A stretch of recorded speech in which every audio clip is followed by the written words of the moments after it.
Le prince et le pauvre. Il y avait un petit garçon très pauvre nommé Tom Canty. Ce garçon vit avec sa famille dans une pièce étroite qui les accueille à peine.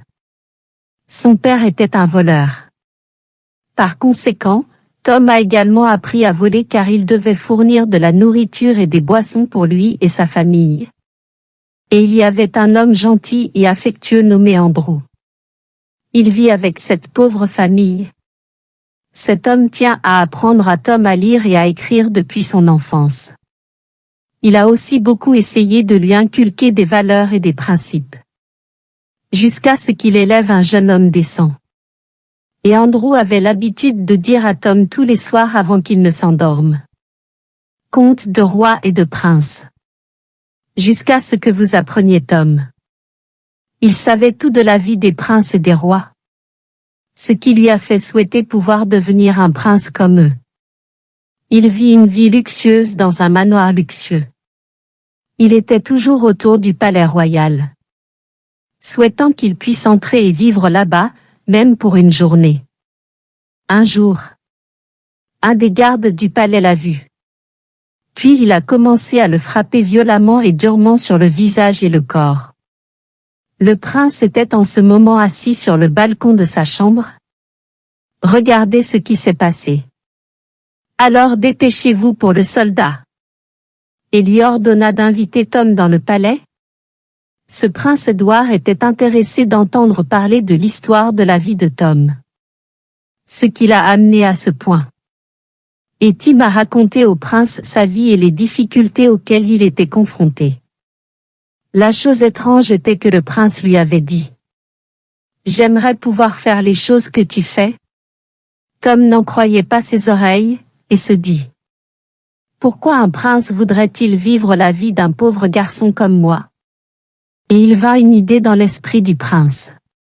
C'est échanger sa place et ses vêtements. Et donc Tom reste au palais comme un prince. Pendant que le prince va chez Tom. Il vit comme un pauvre garçon. En fait, ils ont tous les deux échangé des vêtements. Tom était très excité par cette idée.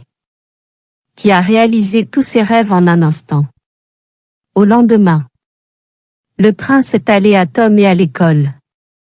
Là, il dit aux enfants qu'il est le prince. Cependant, ils se moquèrent de lui et lui dirent « Tu n'es qu'un pauvre enfant. » Puis ils le jetèrent dans la rivière. Édouard sortit triste, se sentant bouleversé, humilié et seul. Édouard est revenu à la maison de Tom. Et dit à John et Andrew qu'il est le prince. Mais personne ne le croyait. Et ainsi Andrew a continué cette vie misérable. Et un jour il prie. Andrew menace John que s'il n'arrête pas de voler, sera signalé. Alors Andrew a frappé John durement et violemment jusqu'à ce qu'il le tue. Et ici, John et Édouard ont dû s'échapper.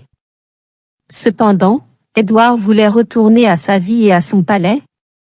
Soudain, la nouvelle leur vint que le roi était décédé.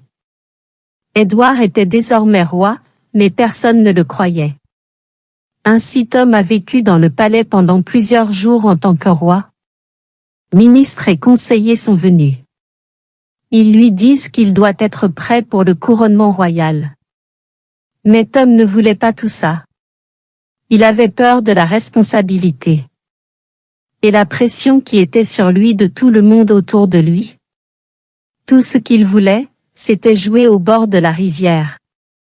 Tom commença à se dire « Mes vêtements sont beaux. La nourriture est excellente. Sauf que je veux rentrer chez moi. Je ne veux pas être roi. » Édouard s'est enfui de John. Et il est allé au palais. Et là, il a commencé à crier et à dire qu'il était le roi. Et quand personne ne le croyait, il a dit à tout le monde « Je peux te prouver la vérité de mes paroles.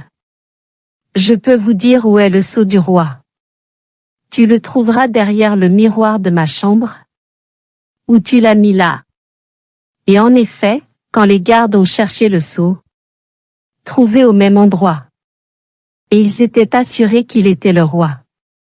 Et les deux garçons ont retrouvé leur vie. Édouard a été couronné roi du royaume. C'était un roi juste qui aidait les pauvres et les nécessiteux. Parce qu'il a vécu leur vie. Il connaissait l'étendue de leurs souffrances et la difficulté de leur journée. Et il a toujours invité Tom à rester avec lui dans le palais.